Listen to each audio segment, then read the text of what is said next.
What if I told you I didn't believe in God? Now I know that might surprise some people, especially if you listen to me today and the way I talk about faith and the way I lean on God now. But growing up, I wasn't taught how to believe in God. See, there was always this unspoken understanding in my family that you were supposed to believe in God. But nobody ever explained why.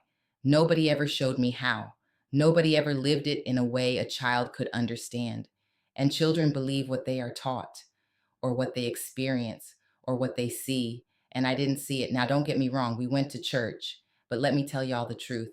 We went to church on Easter, Palm Sunday, maybe Christmas, basically the days when you had a new outfit to show off. You know what I'm talking about. We were holiday church people, and sometimes my mother would send us around the corner to a small neighborhood church, but it wasn't something we did together as a family. And honestly, some of the people in those churches didn't even act like what I thought Christians were supposed to act like. The only part I really looked forward to was the food after service. Listen, they used to be cooking in them church kitchens. I'm not even going to lie. Sometimes I went to church for the plate, not the prayer, because nobody ever explained the purpose of believing. Nobody taught me how to pray. Nobody showed me what a relationship with God looked like. So as a child, I kept thinking, what exactly are we doing here? Now I did try. I prayed. I prayed for my mother to love me the way I needed. I prayed for my father to come back home. I prayed to be a better child so I could be accepted.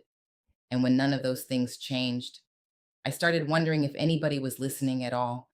Then one day as a teenager, I met a boy who called himself a five percenter, and what he said to me made sense to the teenage girl I was at the time. He told me, if you pray to me right now and say you hungry, I can go get you something to eat. But if you pray to a God you can't see, hear, or touch, who you think gonna move faster? And I'm gonna be honest with you, that got me. Hook, line, and sinker. Because for the first time in my life, somebody was actually teaching me something about belief. Whether it was right or wrong, he was teaching me, and that mattered. But life kept moving, and somewhere along the way, through trials, through hardship, through loss, through confusion, I found myself praying again, even when I wasn't sure I believed yet. Then my Aunt Jessie came into my life, and she didn't just talk about God, she lived what the Bible teaches. And that was different, because when somebody lives what they believe, you can feel that. And that's when my faith started becoming real to me. Looking back now, I understand something I didn't understand then. My family didn't give me a foundation for faith, they gave me exposure. There's a difference.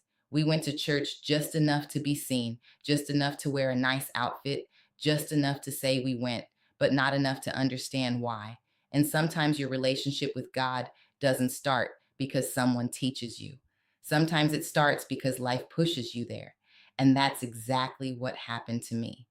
If this conversation spoke to you, pull a chair up. Tell me in the comments when your relationship with God became real for you.